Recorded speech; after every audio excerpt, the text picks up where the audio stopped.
विजयगढ़ राज का राजा था विजयमल। ऐलान किया था जो हमारे पोखरा में जो पानी पी ओकर हमसे लड़ाई हुई, जीती तो हमार गर्दन काटी, हारी तो ओकर गर्दन काट ले।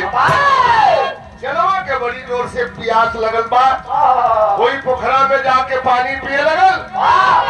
राजा विजयमल की सिपाही दाव पर नौ सन्नवासी सिपाही के गर्दन काट के लोरी लड़ाई के मैदान में खून के नदी बहवा दिया। आखिरी वक्त में राजा विजयमल सोने के मुकुट पहन के जब चलल बा है, बहुत समय के भाव कवि जी लिखलन।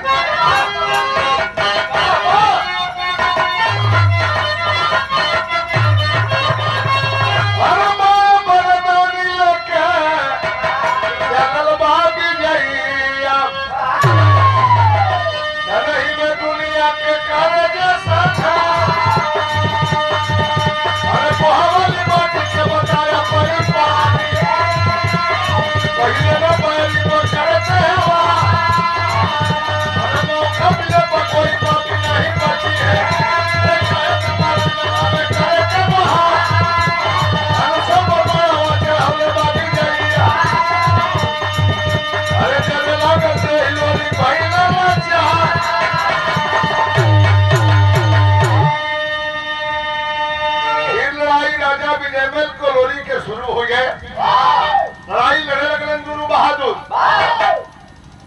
राजा विजयमल के वरदान मिल रहा, जब तेगा चलावे करी तेगा से आगे बढ़ सकता। लोरी के शरीर झेड़े लगल लड़ाई के मैदान में। याद कीजिए हमारी दुर्गा के जरूरत पड़े तो जंघा के लोहू चीर के तो के पियोली। आज हमरा पे आफत पड़ल बा, कहा सुतल हूँ। माई दुर्गा पहुंचनी है लड़ाई के मैदान में, लोरी के पेटवा के रूप बनाई के अस्तर के दूध पियावत लेके गई है बाबा ब्रह्मा के पवन द्वार। मर्दानी बाण कटवाई के लोरी के जब दोबारा लेके उतरली है, बिजली वाला बाण खींच के मरला लोरी के राजा विजयमल के गर्दन कट के जमीन पर गिर गई। चनवा के जब लेके हरदी को चलल हुआ, चंदा सुंदरी बाबू चंदा सुंदरी भैया चंदा सुंदरी आई लोरी कई दिहले पानवा चंदा सुंदरी।